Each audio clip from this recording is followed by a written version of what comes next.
Tapi saya memilih mondok. Saya pernah mondok itu pilihan pribadi atau disuruh orang tua?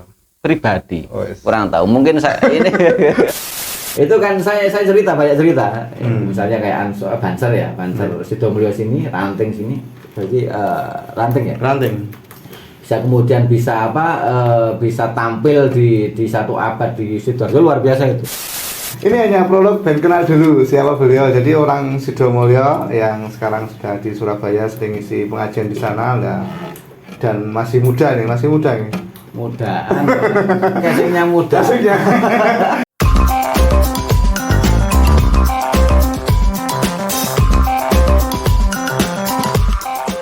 Assalamualaikum warahmatullahi wabarakatuh. Waalaikumsalam warahmatullahi wabarakatuh. Ketemu lagi dalam acara Serawung bareng Media NU Sidomulyo. Edisi Serawung malam hari ini kita akan ngobrol-ngobrol dengan seorang putra dari Sidomulyo yang sekarang sudah sukses di Surabaya. Dia menjadi seorang ustadz yang berdakwah di berbagai tempat dan juga beliau adalah seorang dosen dan sekarang sedang menempuh pendidikan S3. Dan mudah-mudahan obrolan kita malam hari ini bisa bermanfaat untuk teman-teman kader-kader NU di Sidomulyo dan dimanapun yang menyimak obrolan ini. Oke, langsung saja kita akan ngobrol-ngobrol dengan beliau. Beliau adalah Ustadz Fathul Qadir dari Sojomerto, Sidomulyo. Assalamualaikum. Waalaikumsalam. Mas Qadir. Biasanya saya manggilnya Mas Qadir. Kalau di Jawa Timur dipanggil Cak Qadir nggak ini? Ada yang apa ya? Macam ada Cak Qadir ada, Ustadz Qadir ada, Pak Qadir ada, macam-macam lah. Yang menyesuaikan karena siapa yang memanggil. Ya, itu tergantung saya itu kan. Tapi yang manggil Cak Qadir itu masuk banyak atau cuma beberapa aja? Beberapa. Karena Cak itu kalau Jawa Timur identik, kalau Madura ya Cak itu ya tukang becak. Baru tahu. Tapi kalau nanti di pondok Cak itu Gus. Aneh toh. Jadi memang menyesuaikan. Ada Gus, ada sebagian pondok, tidak semuanya. Dan kemudian ada yang ada yang Mas. Tergantung siapa yang memanggil atau Pak Qadir gitu aja ya ada. Tadi karena saya coba setting di nyari fotonya jenengan, cari di Google ya. Ustadz Fathul Qadir udah muncul ya. Berarti ya lumayan. Ya ada karena ya kadang dulu sempat aktif di medsos ya, entah itu di Facebook atau di medsos yang lain. Cuman mungkin akhir-akhir ini saja yang mungkin kesibukan yang sifatnya offline ini kemudian agak menyita waktu lah ya. Tadi yang muncul dari TV 9. Oh gitu. Jadi Mas Qadir ini udah sering ngisi di TV 9 juga nih. Ya, tadi ya. Jadi ini mudah-mudahan bisa menjadi motivasi untuk kita semua bagaimana mungkin semangat belajar ya, yang akan kita obrolkan. Jadi Mas Qadir sekarang udah jadi dosen dan ya, sering dakwah di Surabaya, sering masuk TV juga, sering menyimak juga, alhamdulillah saya. Nah, itu mungkin awal mulanya dulu seperti apa ini, biar orang juga, teman-teman juga tahulah sejarah perjuangan jenengan dulu ini. Saya kira kalau tadi dikatakan sukses, saya kira itu ya sebelum itu ya. Saya kira menurut saya terlalu berlebihan, karena bagi saya ini hidup itu adalah proses.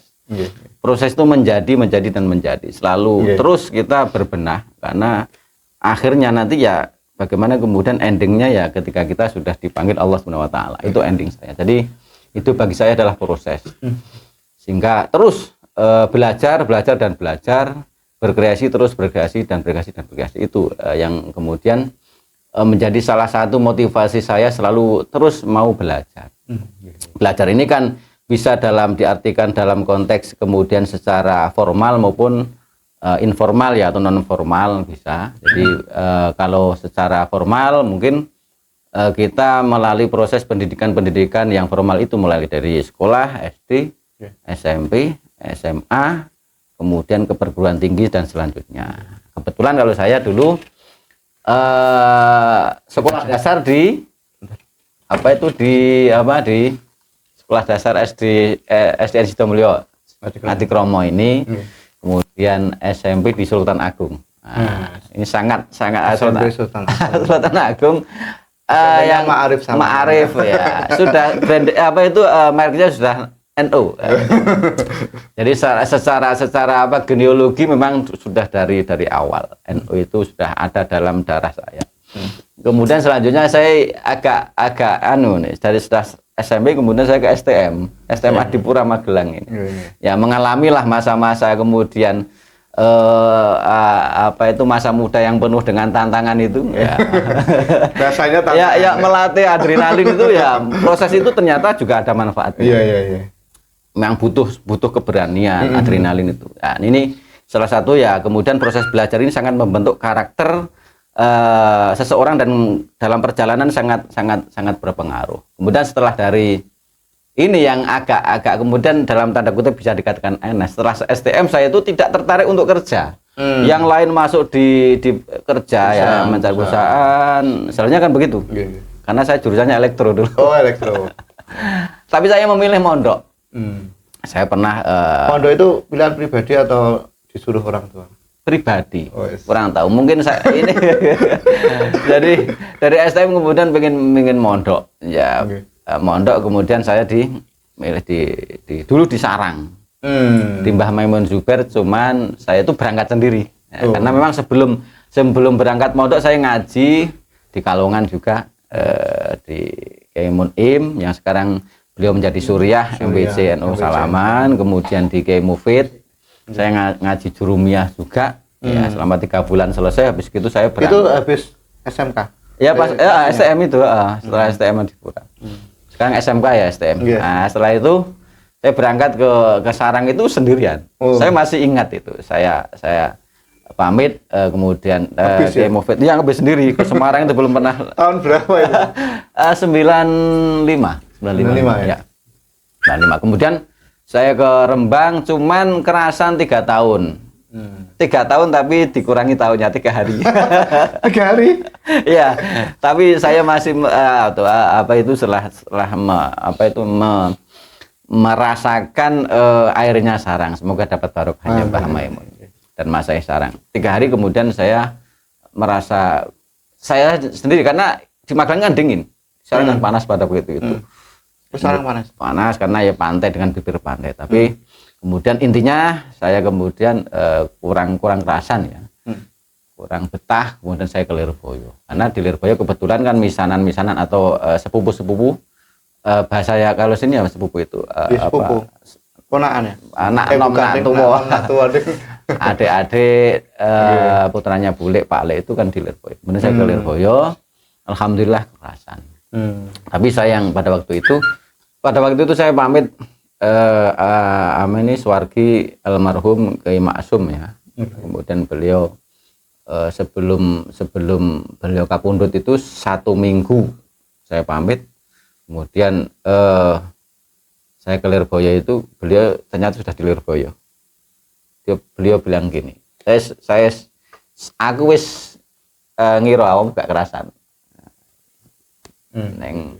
Kemudian intinya nang Lirboyo lah, Lirboyo. Kemudian habis itu saya dapat cerita banyak, pendidikan banyak. Salah satu yang motivasi saya harus kerasan di Lirboyo, mondok harus kerasan. Kemudian sepulangnya beliau, 1 minggu setelah pulang beliau wafat. Semoga Allah mengampuni dosa-dosa beliau. Dan itu salah satu yang kemudian menjadi inspirasi saya harus kerasan di Lirboyo. Di Lirboyo 95 sampai 2005 ya saya. 10 tahun, tapi madrasah itu proses mengajinya itu 9 tahun ya. Kalau dulu masih ibtidak, sanawi dan aliyah Lirboyo. Jadi madrasah yang MHM itu saya di Lirboyo, kemudian khidmah 1 tahun. Setelah itu saya tidak langsung pulang. Saya dulu di Lirboyo itu punya pikiran, semoga saya setelah dari Lirboyo ini bisa nambah ilmu lagi. Nimba ilmu lagi, kemudian juga bisa nasrul ilmi lah semampu saya. Kemudian juga saya harus berlatih untuk mencari maisah supaya ya terpenuhi kebutuhan itu kan harus kerja. Itu sudah saya terpikir ketika di pondok dulu. Nah, walhasil takdirnya saya kemudian ke Surabaya. Surabaya ini salah satu yang memfasilitasi saya dulu, masih ingat saya ini Gus Nabil Harun yang kebetulan sekarang menjadi ketua Pakat Nusa itu tuh, yang kemudian Mas ke Surabaya monggo, mungkin jenengan bisa ikut bantu-bantu di Pak Lek beliau. Nah, beliau Kiai Ma'ruf Asrori yang sekarang menetap di Surabaya, satu kampung dengan saya, tidak jauh. Kiai Ma'ruf Asrori itu kakaknya Khatib Am Kiai Said Asrori, kakaknya beliau. Kemudian saya ikut khidmah di dalam beliau berkutat di bidang penerbitan buku, penulisan. Nah, itu salah satu yang kemudian saya banyak mendapatkan ilmu dari beliau. Ilmu tentang penulisan, sejarah, tentang ke-NU-an, karena memang beliau konsennya kan penerbitan buku tentang ke-NU-an, keaswajaan ke-NU-an. Jadi mau tidak mau saya ketika ikut nulis, ikut ngedit, ikut diskusi tentang perbukuan, percetakan itu ya, tentang seputar tentang tema-tema keaswajaan ke-NU-an. Ini luar biasa. Saya ikut beliau itu ya kira-kira 7 tahunan. Jadi saya yang kemudian keliling Surabaya ngirim buku. Jadi mengirim buku ke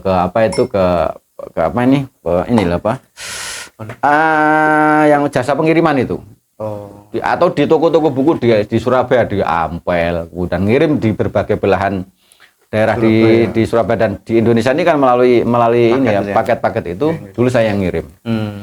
Nah, ini pengalaman ya. Jadi sambil saya khidmah ke beliau, latihan kerja juga, kemudian belajar tentang konten-konten di buku-buku tentang keaswajaan ke-NU-an di situ. Saya mengenal dunia ke-NU-an, keaswajaan lebih mendalam ya di situ.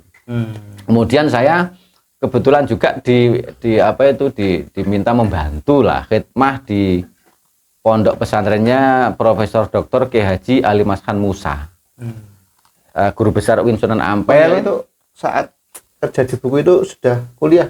Nah, jadi gini, ketika dari Lirboyo kemudian ke Surabaya ini saya selama 1 tahun ini ya masih adaptasi. Jadi karena ya dulu gini, saya mau kuliah kan harus daftar, belum punya uang, belum pengalaman ya. Tiap hari saya kerjanya ngetik itu selama 1 tahun. Saya masih ingat ngetik buku biografinya Kiai Wakid Hasim. Yang tebal itu dulu saya ngetik. Kemudian kalau nggak salah sedang diterbitkan oleh Pustaka Tebu Ireng, itu saya ngetik 1000 halaman itu. Saya tiap hari ngetik pagi sampai sore itu, karena pada waktu itu kan baru mengenal komputer lebih dalamnya. Maksudnya di pondok sudah sedikit banyak bisa ngetik, tapi kemudian harus ngetik, harus ngedit, harus layout, itu latihannya pada waktu itu. Saya masih ingat, sehingga sambil ngetik itu sambil membaca sejarah Kiai Wakid Hasim. Iya, mau nggak mau sambil baca ya. Dan itu menginspirasi saya. Kemudian saya ketika skripsi menulis pemikirannya Kiai Wakid Hasim tentang nasionalisme. Jadi skripsi itu. Dari situ karena kemudian saya membaca sejarah beliau, keluarga beliau, ya, kemudian tentang pasti berkaitan dengan Mbah Hasim kan, berkaitan dengan Mbah Kiai Bisri Samsuri, berkaitan dengan Gus Dur, berkaitan dengan keluarga Tebu Ireng, keluarga Den Anyar, keluarga keluarga Tambak Beras yang itu ada pasti ada sangkut pautnya dengan Nahdlatul Ulama. Nah, saya mengenal dari itu, kemudian semakin terinspirasi membaca buku-buku yang lain. Nah, kemudian ketika skripsi, kebetulan ketika saya S1, sebelum itu saya lanjutkan, jadi ketika kuliah 1 tahun di Surabaya, saya baru kemudian daftar kuliah.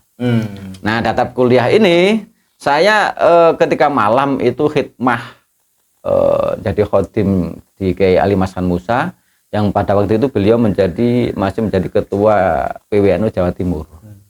Beliau kan pada waktu itu masih kuliah S3 di UNER ya. Kemudian saya tiap hari menyaksikan, sambil saya kan netapnya di pondoknya beliau.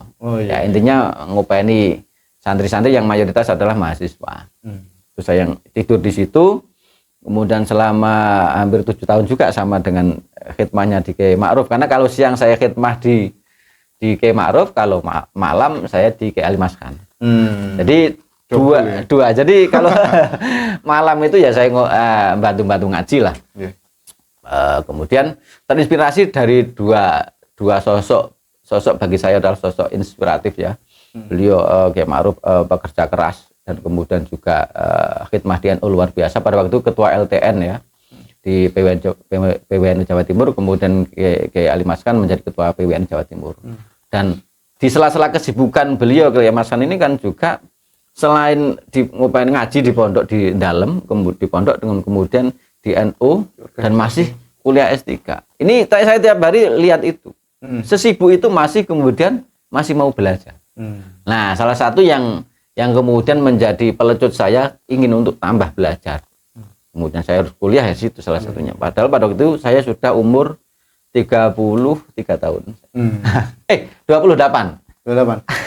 27 28 saya itu kan baru mulai S1. Meskipun saya dulu di Lirboyo sudah pernah kuliah, tapi semester 3 keluar di Tribakti. Tidak kerasan, kemudian pas pada waktu itu saya dikirim ke pas tsunami Aceh itu kan saya 1 bulan di Aceh. Saya itu pulang dari Lirboyo, kemudian saya tidak lanjut kuliah, kemudian ke Surabaya itu. Saya di Surabaya mulai S1 mulai dari semester 1 di UIN Sunan Ampel. Nah, jurusan saya itu di Syariah, Fakultas Syariah, jurusan Siasah Jinayah. Siasah Jinayah itu kalau sekarang itu ya bisa, sekarang sudah berkembang ya. Dulu Siasah Jinayah itu politik, Jinayah itu pidana. Jadi lebih kepada tata negara Islam dan pidana. Pidana itu ya jinayah atau kriminal lah kalau bahasa sekarang. Sekarang sudah berkembang. Nah, kemudian S1 selesai, melalui proses yang lumayan bagi saya adalah sebuah keajaiban bisa selesai satu. Karena saya sudah kemudian ya harus lepas dari tanggungan dari orang tua, ya harus berjibaku di Surabaya, kota besar, orang kampung yang kemudian pindah dari dunia yang agraris ini ke dunia yang urban itu di Surabaya. Waktu itu biaya sendiri atau? Biaya sendiri saya. Tapi masih ingat saya, baru mau daftar itu harus hutang-hutang. Tapi alhamdulillah. Belum. Jadi dapat beasiswa itu semester berapa itu ya tidak sengaja. Tapi semangat saya pada waktu itu, dilalahnya Allah memberikan semangat kepada saya. Kok saya harus kuliah, harus menyelesaikan sendiri, meskipun sudah tidak dibiayai orang tua. Nah, tidak mungkin pada waktu itu ya. Dan kemudian selesai S1, saya lanjut S2 di UIN Sunan Ampel juga. 2006 saya masuk, 2010 itu saya selesai S1 ya. Lanjut S2 saya selesai 2013 akhir 2014. 3 tahun S2, jurusan juga Islamic Studies tapi konsentrasi syariah juga. Selesai 2014 awal lah. Itu ya, kemudian di pertengahan S2 saya nikah. Nah, kebetulan nikah, istri saya kan rumahnya tidak jauh dari kampus UIN Sunan Ampel, paling jalan 20 meter lah, gandeng dengan kampus. Nah, sampai saat ini rumah saya di situ. Dekat ya. Iya, dekat. Itu perjalanan proses perjalanan pendidikan saya. Dan kalau di kampus sendiri aktif di organisasi juga? Ya, kebetulan saya dulu memang ya karena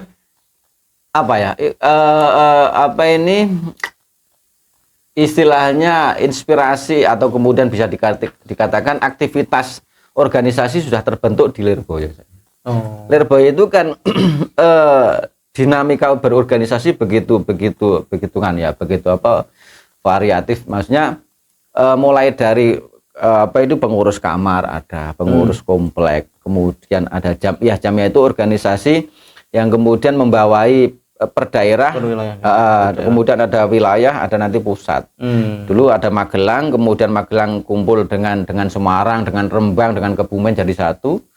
Itu mulai dari kamar itu saya pernah jadi ketua kamar, ketua jamiah pernah, ketua kelas juga pernah. Jadi organisasi begitu dinamis. Jadi lihat beberapa alumni Lirboyo yang di organisasi sudah biasa karena memang terbentuk di Lirboyo. Tinggal milih. Pengen di organisasi, pengen di aktivitas di keilmuan, atau kemudian ahli cangkruk ya, kemudian ahli kubur, atau seneng bertirakat di kuburan, atau ahli wiridan, itu ada memang ada ruang-ruang sendiri, tinggal milih di Lirboyo. Nah, kebetulan saya aktif di organisasi baik jamiah baik itu di daerah maupun di kelas. Jadi OSIS-nya lah, pusat istilahnya nanti kepengurusan pusat pada waktu itu. Dan saya di Basul Masail, di di Lirboyo juga ikut. Kemudian akhirnya saya di Lirboyo itu di Safari Ramadan itu dakwah, lembaga dakwah sekarang. Namanya Ittihadul Mubalighin. Dulu awal-awal sebelum jadi Ittihadul Mubalighin itu namanya Safari Ramadan. Saya pernah jadi ketua.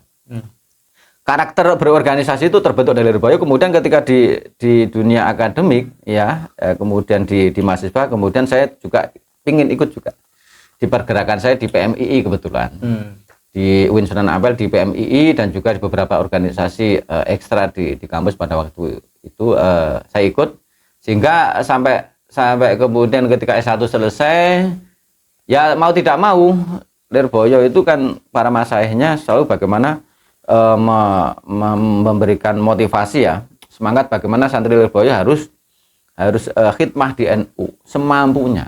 Nah, itu selalu terngiang-ngiang. Mbah Anwar Mansur selalu dawuh ya harus di NU. Mbah Idris Marzuki juga. Juga dulu Mbah Makhrus Ali itu kan juga suriah PWNU Jawa Timur. Kemudian Mbah Abdul Karim muasis pendiri Lirboyo, juga beliau dulu menjadi pengurus NU di Kediri pada waktu itu. Dan motivasi Pak itu dawuh-dawuh beliau ini selalu menjadi pijakan saya, bagaimana kemudian saya harus khidmah di NU, jadi khotim tabarukan di NU lah kita itu. Nah, dari itulah kemudian saya di PMI itu kan ya bagaimanapun tetap lahir dari rahim Nahdlatul Ulama. Ya. Nah, dari PMI saya bersentuhan dengan pergerakan mahasiswa di kampus, kemudian setelah S1, S2 saya kemudian pada waktu itu 2013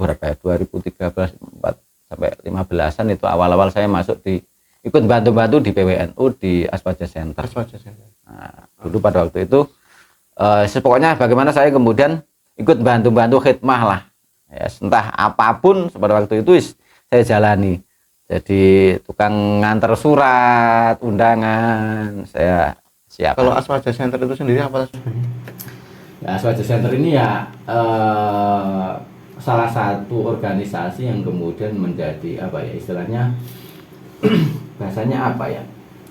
Kalau di BWN Jawa Timur kan menjadi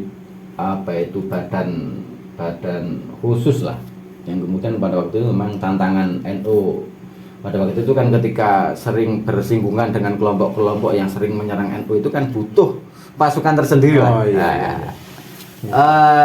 Lebih spesifik bidang penguatan Aswaja. Pada waktu itu serangan-serangan Amalia NU itu kan luar biasa. Kita merespon yang kemudian yang wilayah-wilayah yang belum banyak ditangani lah. Kemudian butuh badan khusus. Nah, itulah kemudian pernah dulu ketika pas kepengurusan Kiai Said Agil dulu. Kemudian pernah bekerja sama dengan Malaysia pada waktu itu, kebetulan saya ketua panitianya dengan Malaysia, kemudian mengundang seluruh kepengurusan ini seluruh Indonesia, PWN Indonesia pada waktu itu. 50% yang hadir, dan kemudian membentuk Aswaja Center di seluruh Indonesia pada waktu itu ya. Nah, kemudian di cabang-cabang di Jawa Timur khususnya juga berdiri sampai sekarang. Itu intinya badan khusus yang menangani tentang keaswajaan. Lebih concern di situ. Di situ, itu saya di situ. Nah, S2, kemudian saya nikah, kemudian masih aktif di Aswaja Center. Kemudian karena saya sadar dulu ya, hidup di Surabaya itu kan di organisasi itu ya dimanapun kita niatnya khidmah, bagaimana bermanfaat ya, kita sambil tabarukan kepada para muassis dan kiai masai-masai NU. Nah, saya sadar di Surabaya ini kan ketika saya di PWNU saja itu kan sekupnya kan sekup luas ya. Tapi saya kan kemudian menjadi warga Surabaya. KTP saya sudah Surabaya, sudah dalam tanda kutip bagian dari warga Surabaya, bonek. warga Surabaya lah. Sudah menjadi bagian dari warga Surabaya, dan kemudian saya sadar diri, saya harus kemudian tidak boleh kemudian merasa melangit. Khidmah di NU itu kan ya dimanapun bermanfaat. Ya, saya kurang merasa saya belum punya akar di Surabaya. Pada waktu itu kemudian saya harus terjun di organisasi yang kemudian mengakar di masyarakat. Nah ini, itu kemudian saya berpikir organisasi yang kemudian relatif, kemudian produktif, ya, dan kemudian banyak kegiatan, ya, kemudian sampai ke bawah ya. Saya kemudian itu pasti organisasi pemuda. Saya milih ke Ansor. Ansor Ranting. Lah, belum Ranting itu belum kelihatan, sudah ada, tapi pada waktu itu bagi saya belum, saya mungkin yang tidak bisa melihat, belum muncul aktivitasnya ya. PAC juga belum, sudah ada pengurusan, tapi kegiatan pada waktu itu sepengetahuan saya belum aktif. Kemudian saya terinspirasi bagaimana kemudian saya harus ikut di bawah ini. Saya belum banyak kenal. Nah, pada waktu itu ternyata beberapa pengurus PC itu kan banyak yang kenal saya. Ternyata dulu satu kampus. Ada yang adik kelas, ada yang nggak kelas. Oh, ternyata pengurus banyak yang teman. Nah, pada waktu itu kemudian saya ikut pengkaderan. Dan juga selanjutnya ada pada waktu itu saya sudah masuk ngajar jadi dosen ya saya. Jadi mengajar di kampus di Institut Kiai Haji Abdul Halim Pacet. Ini yang punya adalah Profesor Dr. Kiai Haji Asep Abdul Halim, Ketua Pergunu sekarang pusat. Ketua Pergunu pusat. Dia punya pondok di Surabaya dan di Pacet, Mojokerto. Nah, saya 2015 kalau nggak salah itu, saya mulai ngajar di Pacet itu. Kemudian kan status bagaimanapun kan meskipun baru kan statusnya sudah dosen. Nah, kemudian ada PKL dosen, PKL Ansor dosen di IAIN Tulungagung. Nah, saya ikut, kemudian dapat rekom dari PC Ansor Surabaya. Kemudian saya ikut PKL. Gitu. Nah, aktivitas tambah di Aspaja Center dan juga di Ansor. Nah, di PC pernah, kemudian sempat ya ikut bantu di jajaran ketua Ansor PC lah. Nah, tapi kemudian setelah itu kemudian ada spirit semangat ya, semangat. Oh, ternyata begitu dinamis ya di pergerakan atau di organisasi kepemudaan ini di Ansor. Kemudian saya bagaimana sih bertemu ya, saya kemudian bagaimana lebih aktif lagi, lebih bermanfaat lagi, saya bertemu dengan pengurus-pengurus yang sudah ada. Tapi pada waktu itu belum begitu aktif banget.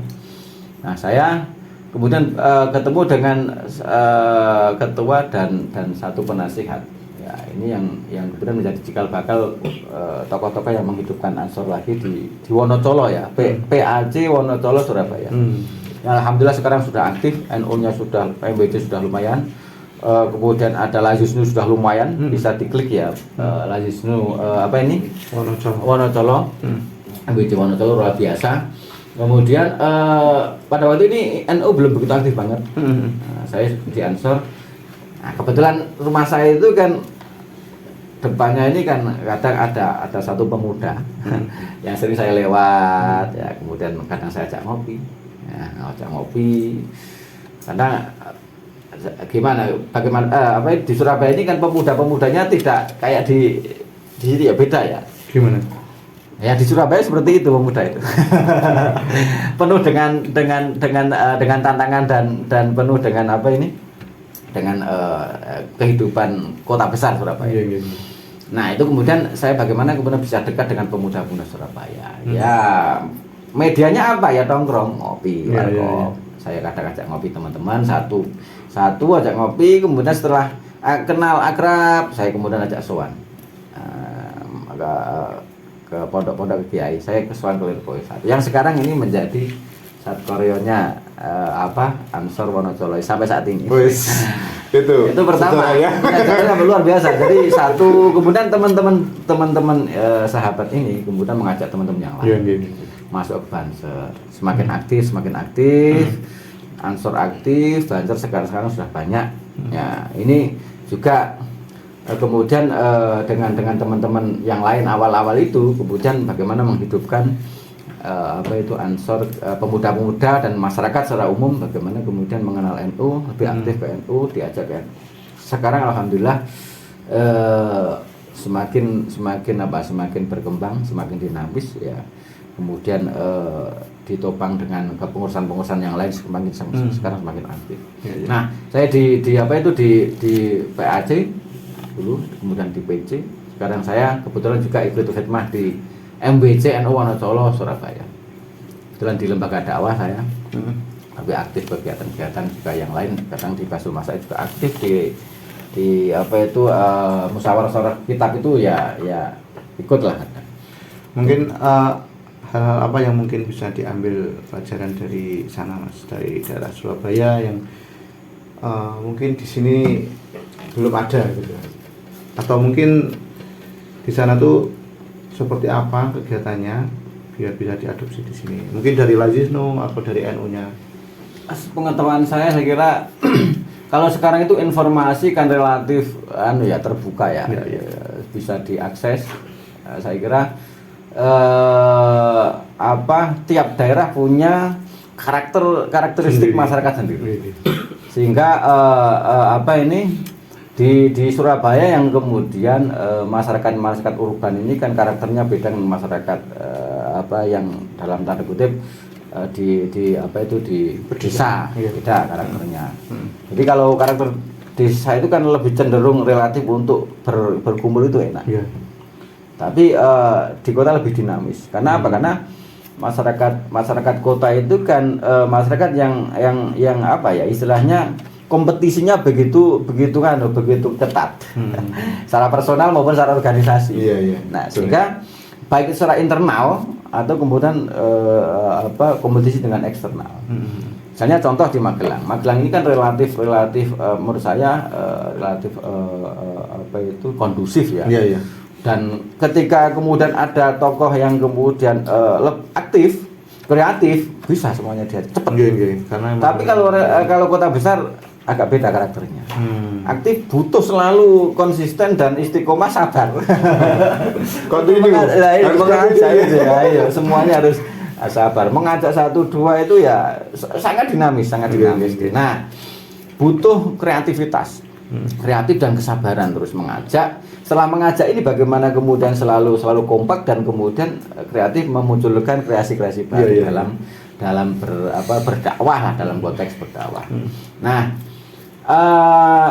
yang pernah saya jalani, jadi untuk merekatkan antar elemen sahabat-sahabat itu saya rutin ngaji. Dulu itu mingguan. Jadi satu teman ini, sahabat ini, itu satu saya ngaji dengan beliau beberapa tahun itu. Kemudian temannya ngajak. Nah, untuk mengikat teman-teman itu secara informal, secara non formal ya. Organisasi itu kalau secara formal terus kan kaku. Iya.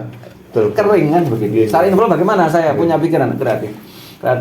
Punya inisiatif bagaimana kemudian teman-teman itu ketika bisa kumpul menyampaikan unek-unek yang kemudian nanti bermanfaat untuk organisasi dengan cara apa? Dengan cara ngaji. Ngaji ini secara fungsi untuk kaitan dengan organisasi bisa dijadikan sebagai media untuk berkumpul ya, menyampaikan ide-ide atau evaluasi dengan non formal. Nah, tapi kemudian dengan ngaji nambah ilmu. Nah, diskusi biasanya saya dulu ngaji kitab. Kita pernah kitabnya Mbah Hasim, Risalah Ahlussunnah wal Jamaah pernah. Itu saya ngaji dengan teman-teman rutin. Dengan ngaji, kalau ngaji saja itu kan kadang juga bosan. Saya kasih pikiran, saya selawatan. Itu dulu saya selawat 1000 kali kadang. Setelah biasanya saya sholat hajat, sholat taubah, sholat hajat. Habis itu kemudian pikiran tawasulan itu saya sebutkan sambil menyebutkan nama-nama kiai-kiai. Ya, misalnya mulai dari Wali Songo Kanjeng Nabi terus sampai sahabat, sampai kemudian Syekh Abdul Qadir Jilani, sampai kemudian ulama-ulama Indonesia ini saya sebut. Sambil mengenalkan tawasul itu. Nah, setelah tawasul baru kemudian sholawatan saya. Setelah sholawatan selesai, baru kemudian ngaji kitab. Ngaji kitab paling saya isi ya maksimal 30 menit, kadang 15 menit. Jadi zikiran ada, sholawatan itu, kemudian ngaji. Nah, ini benar sebagai media berkumpul aktif itu setiap malam Jumat itu saya. Berapa awalnya tahun? Dulu berapa orang? 1 orang. Saya harus sabar 1 orang sampai kemudian banyak. Nah, kemudian kan dulu Ansor dan Banser itu mulai banyak dan ini relatif kemudian teman-teman semangat untuk itu, untuk kumpul-kumpul lah. Nah, setelah selesai ngaji itu kemudian cangkruk sampai jam 12 malam. Yang lama malah cangkruknya. Kopi-kopinya ya. Tapi luar biasa. Tapi mereka ada motivasi lagi untuk besok berangkat. Nah, makanya itu ada ngopinya. Ada ngopinya. Kalau ngaji tok mungkin kan ya. Kalau ngaji tok ya. Jadi memang dari berbagai aspek ini kemudian saya coba pikirkan ya. Tidak kemudian hanya orang itu kalau ngaji saja kadang bosan. Terus dengan apa? Dengan pikiran. Pikiran saja nggak ada ngajinya juga iman. Kan begitu. Sudah bagus tapi harus ditambah ilmu. Kemudian ini sebagai media untuk apa? Untuk berkumpul. Ya, interaksi ini kan butuh kadang problem itu ada saja kan. Selesai di itu kok. Berulang kali problem di organisasi kemudian itu ya selesai di ngopi itu. Kemudian ini saya pernah dengar Laju Snu di sana tuh luar biasa, karena kalau di wilayah sini Salaman Magelang itu masih apa ya, standar koin dikumpulkan terus untuk beberapa kegiatan. Kalau di Wonocolo sendiri apa mungkin yang bisa menjadi apa ya, contoh untuk dilakukan di sini? Awal-awal kebetulan nanti bisa untuk lebih jelasnya ya bisa klik, sudah ada kok Facebooknya dan apa itu YouTube-nya Laju Snu Wonocolo. Itu kebetulan itu kebetulan ketuanya Laju Snu kan satu angkatan di Lirboyo dengan saya. Kemudian asli Surabaya. Yang saya tahu awal-awal ya ini, kemudian pertama ya umplung itu. Pertama. Umplung itu apa? Itu apa? Kaleng itu loh. Nah, tapi kemudian sekarang karena sudah dipercaya sekarang. Kemudian perjalanan itu yang penting yang saya amati ya. Saya nanti mungkin bisa lebih detailnya. Yang saya amati bagaimana menanamkan kepercayaan kepada masyarakat. Caranya itu bagaimana transparansi keuangan. Jadi misalnya dapat berapa, kemudian nanti ada LPJ secara transparan. Nah, itu dari cara yang seperti itu kemudian masyarakat percaya. Kemudian kan donatur kemudian masuk dengan sendirinya. Itu sudah sekarang bulanan berapa ratusan juta itu sekarang. Sebulan. 1 tahun itu berapa miliar? 2 miliar kalau salah. Itu luar biasa sekarang. Terus berkembang. 1 bulan 100 lebih. Ya, itu kalau diakumulasi ya, kadang sedikit kadang banyak. Itu selain tadi kaleng tadi, tapi kemudian donatur. Di Surabaya kan relatif banyak itu beberapa, misalnya ada instansi ya, bank atau hotel, itu kan banyak. Lingkungan tempat saya kebetulan ada beberapa hotel, ada instansi, perkantoran, kemudian itu yang secara perkumpulan ya, organisasi, nanti ada personal banyak yang saya lihat. Ini yang kemudian menjadi salah satu yang menjadi motornya ya, atau menjadi kepercayaan ya, ini bagaimana menanamkan kepercayaan itu. Terus seperti itu sampai saat ini yang saya lihat seperti itu. Luar biasa. Kegiatannya yang membuat apa ya, motivasi untuk orang menyerahkan uangnya ke situ itu loh. Oh, ini salah satu kegiatannya mungkin santunan yatim itu. Kemudian ada bedah rumah. Kemudian ada ini membantu memberikan rombong PKL. Oh, ya, itu luar biasa. Dan kemudian setelah itu kemudian ada ini beasiswa. Beberapa masyarakat yang kurang mampu bayar sekolah diberikan donasi itu. Itu yang luar biasa. Ini yang saya lihat ya, yang saya lihat sebatas yang saya lihat dari kiprah Laju Snu. Dan juga yang lain misalnya kayak LBM itu aktif tiap minggu itu ada musyawarah kitab kitab Minhajul Thalibin karangan Imam Nawawi Al-Misri itu rutin. Nah yang aktif mungkin jarang ya gini karena musyawarah kitab itu ini yang kemudian yang saya alami di Surabaya lumayan di MWC ini. Kemudian saya yang kemudian saya di LJNU yang puasa tahun kemarin kemudian tiap malam mengadakan live ngaji kitab. Jadi kiai-kiai yang di MWC ini dijadwal tiap malam. Yang puasa ini malah kemudian ini libur nih. Salah satunya itu yang kemudian dan yang lain ya saya kira relatif hampir sama lah kegiatan-kegiatan itu. Yang kemudian menjadi titik tekan bagi saya adalah bagaimana kemudian di organisasi itu kita selalu kreatif dan istiqomah. Kreatif karena tiap daerah punya karakteristik masing-masing. Yang kemudian pengen dimunculkan itu apa ya tergantung sesuai dengan aspek lokalitas itu yang juga perlu dimunculkan. Saya kira itu. Jadi karakternya berbeda misalnya dengan Magelang dengan Surabaya. Ya. Tapi saya melihat kalau Magelang luar biasa, apalagi Sidomulyo ini kayak kemarin itu kan saya banyak cerita. Misalnya kayak Banser Sidomulyo sini, Ranting sini, jadi Ranting ya. Bisa kemudian bisa tampil di satu abad di Sidoarjo luar biasa itu. Nah ini yang kemudian sering saya ceritakan supaya menginspirasi karena relatif ini kan banyak. Ya personilnya Ansor dan Banser begitu banyak dan kemudian kebetulan kader-kadernya kan kreatif ini. Nah itu kemudian yang menurut saya malah luar biasa kalau Sidomulyo sini.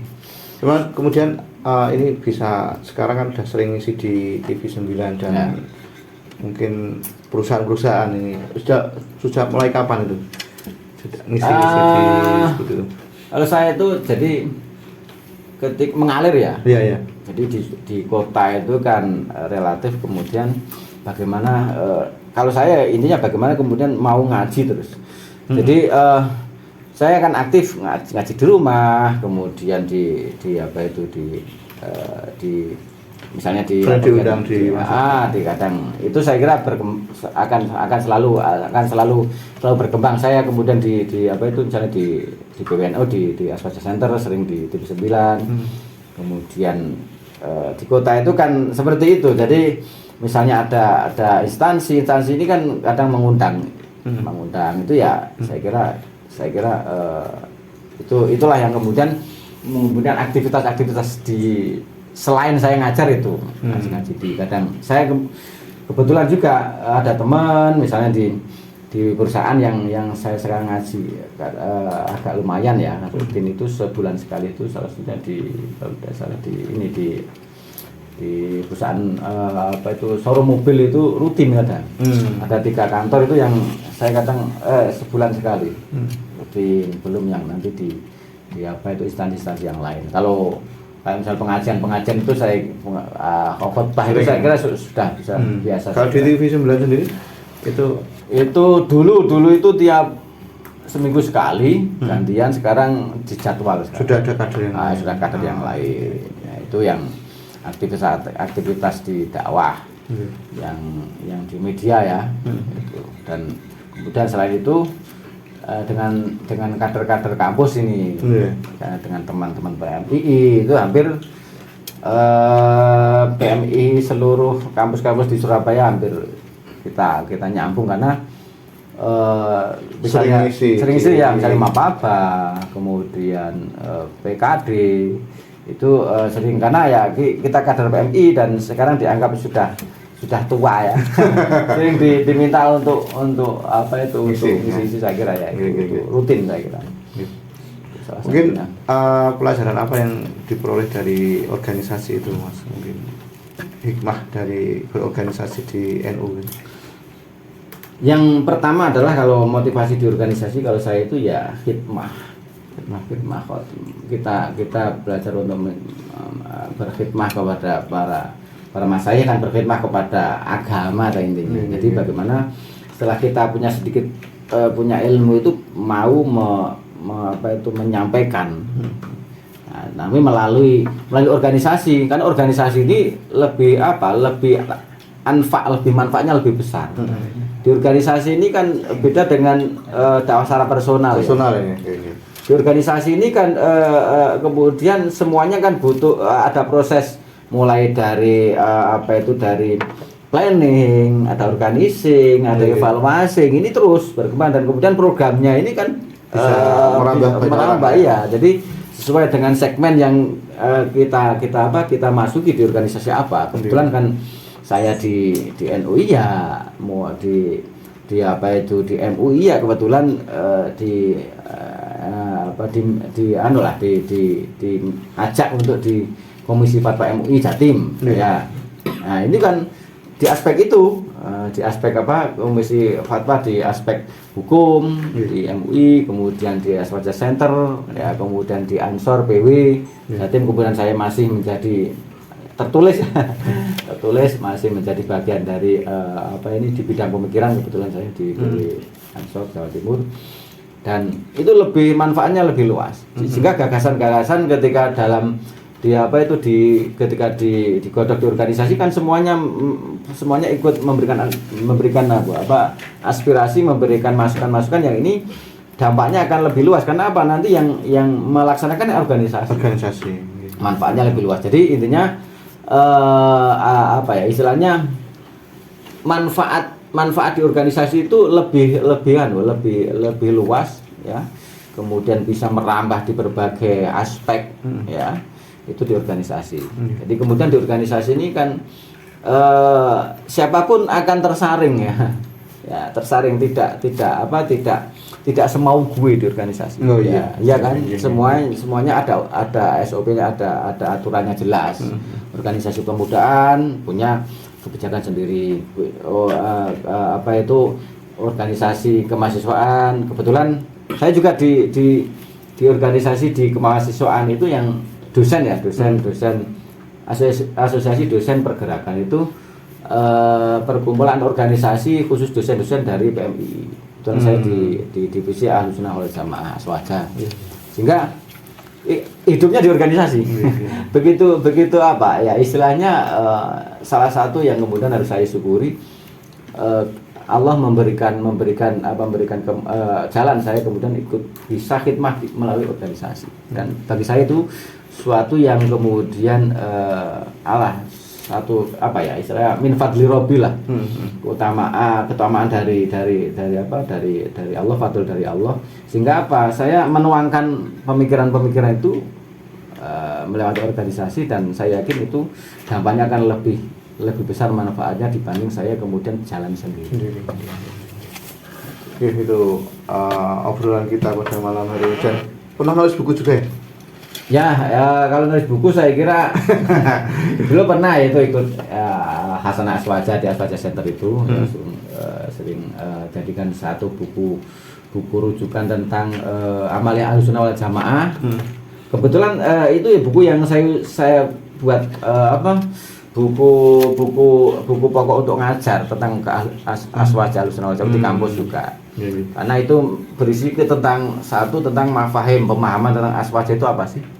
Nah, kemudian setelah itu tentang tauhid, akidah Ahlussunnah wal Jamaah itu apa, sejarahnya bagaimana, tokoh-tokohnya siapa, ulamanya siapa, dan kemudian pemikirannya kayak apa, doktrinnya kayak apa.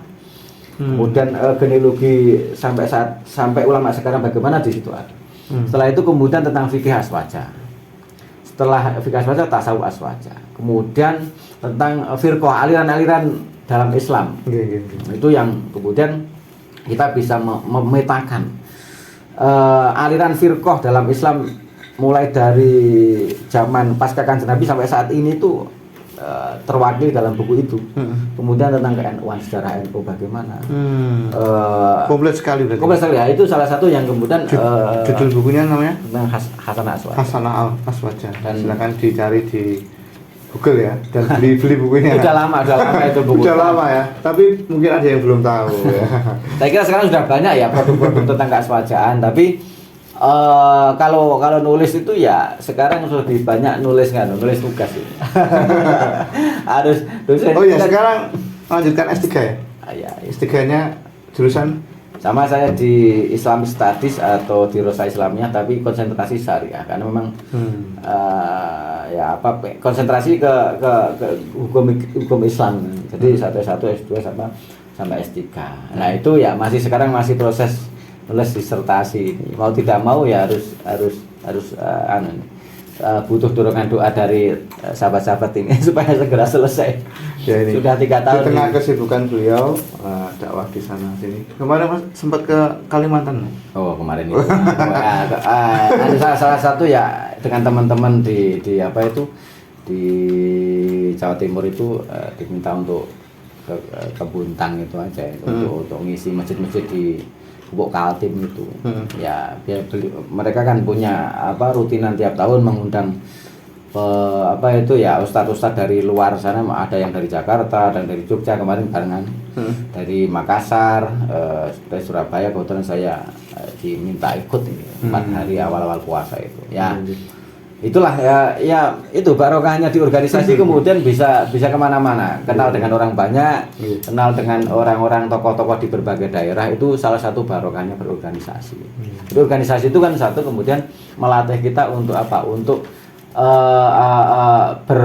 istilahnya berinteraksi dengan berbagai macam karakter orang di dalam.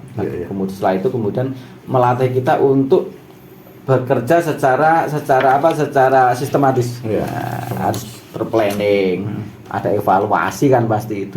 Itu yang kemudian ya itu membentuk karakter kita. Karakter kita kan tidak menangnya sendiri, tidak. Organisasi itu kan karena kebersamaan.